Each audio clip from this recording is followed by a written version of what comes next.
So we're back on Radio Entrepreneurs. I'm sitting in for Jeffrey Davis. My name's Ian Mothman. We have a great show for you today. Today we have founder and CEO of Excellent Writers, Jennifer Powell. Good morning.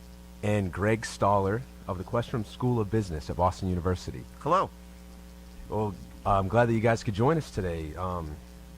How's Language of Business going? Our Language of Business television show is going terrifically well. We're currently aired 2 times on WBIN TV, who is our broadcasting partner in Derry, New Hampshire. We're on Saturdays at 12 noon, Sundays at 11. We also have been broadcast and are currently broadcast on approximately 90 plus public access stations in 24 states across the country. And of course, we are available all the time on our blog, languageofbusiness.biz. It's going terrifically well. We've been at this. Jennifer, I actually didn't even tell you this. I was thinking about it as I was driving in this morning. We've been at this for about 4 years.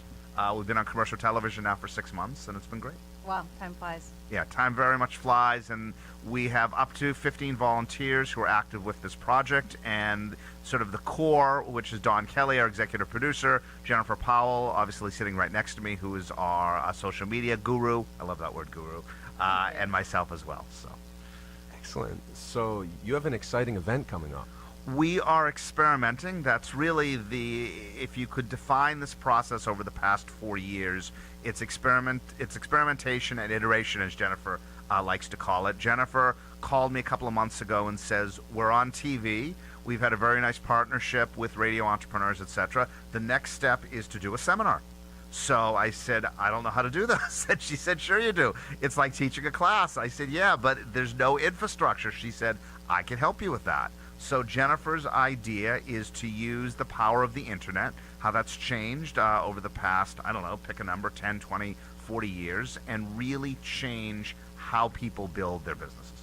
Yeah, this seminar is called The Perfect Pitch, and it is an opportunity for people to learn how to write a written pitch that they can use on the internet to appeal to people, and also, and this is where Greg really comes in, is the video.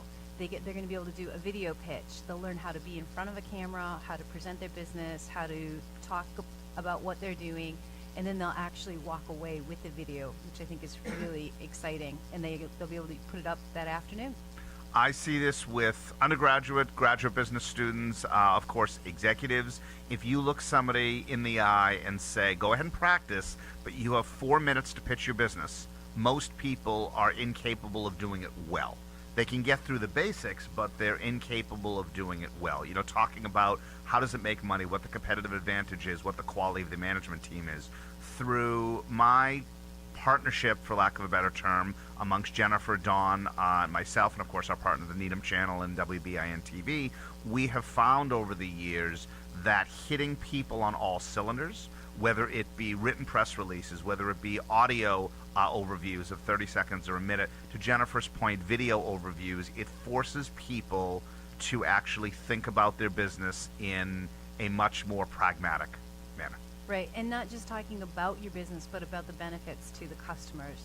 And I think that's where a lot of people fall down. They want to talk about how wonderful they are, which is important, but customers care more about what it is, what's in it for them, and what they can get out of it. And that's what we can help people to switch their perspectives around to their customers and be able to look at it from that perspective and help them to feel comfortable in presenting themselves. And that's where we're really lucky to have Don Kelly joining us. Oh, Don's amazing at what he does. I just want to talk about what Jennifer does so well because it's really cool. She's done a lot of editing of my stuff over the years, whether they be simple op-ed pieces or longer works.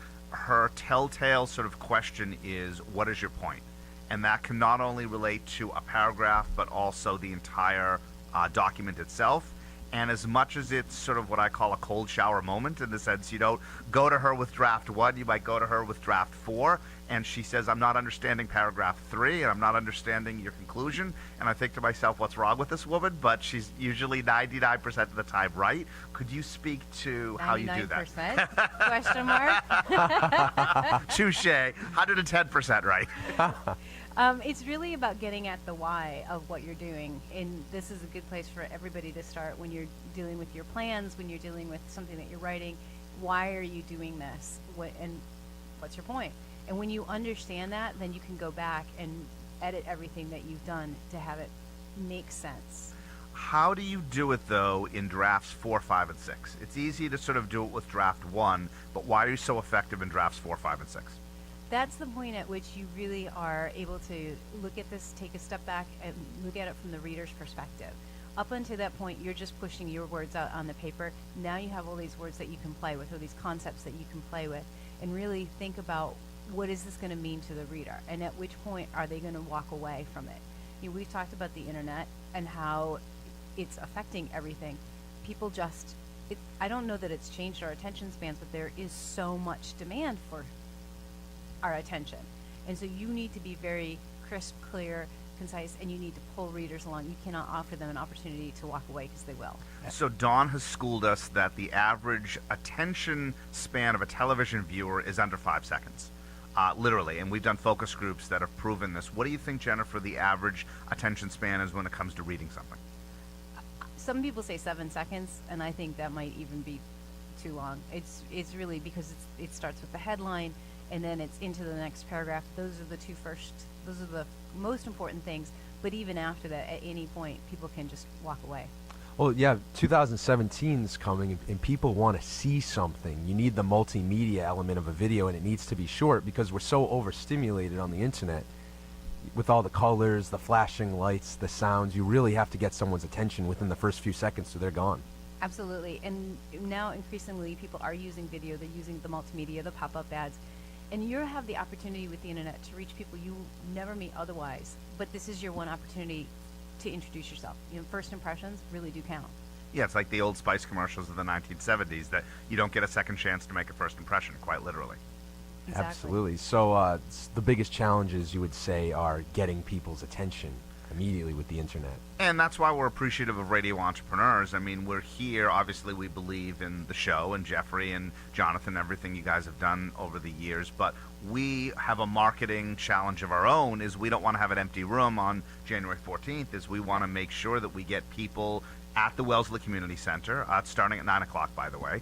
And even if we run this with a finite amount of people or 200 people in the room, I think you would agree, Jennifer, that it will be considered a success.